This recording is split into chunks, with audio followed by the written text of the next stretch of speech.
election, she would need to win all 3 of the states where these recounts will or might be happening. That's Wisconsin, Michigan, and Pennsylvania. That's easier said than done. You just heard Blake McCoy tell you the margin is about 22,000 in Wisconsin. That's what she trails by. Michigan looks like about 11,000, and in Pennsylvania, the number is about 68,000.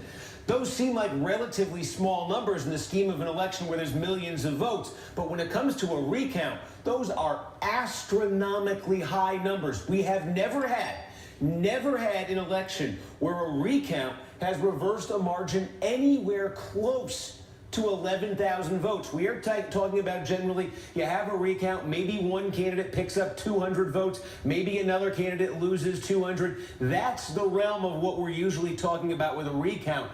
11,000 is absolutely off the charts. That would have to happen in Michigan. Twice that amount would have to happen in Wisconsin. And then look at that, nearly 70,000 votes would have to change in Pennsylvania. That's just basically unheard of. So again, Blake alluded to the other thing there, Jill Stein, and some people on the left are trying to push the idea that maybe there was some external factor here. Hacking, they say, hacking of voting machines, of the voting process, maybe by the Russians. That's been suggested. There's one thing that's been put out there about Wisconsin where you have one type of voting process in some counties, another type in others, and there's a gap there between how Hillary Clinton did. That gap, though, is entirely explained by where those different machines are. The machines where Clinton did worse are in the kinds of counties where in Wisconsin and across the entire upper Midwest, Clinton was just doing worse. Period. So it's not a function of one of the machines, any sort of suspicious hacking activity in any of those machines, short of any kind of evidence of that, and there is no evidence of any kind of hacking here. These numbers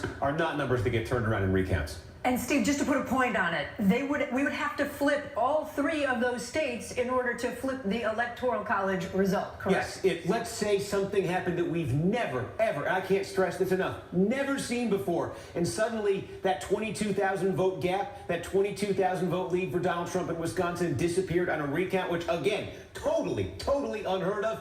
She would still lose the election. It would have to happen again in Michigan and again in Pennsylvania. All right, Steve Kornacki, thanks so much. And Steve will be back at 4 o'clock. After the break, influential conservative talk radio host Charlie Sykes joins me with his take on Trump's recount rant, mocking Jill Stein's pursuit of a vote recount, and the president-elect's unfounded allegation that millions of people voted illegally.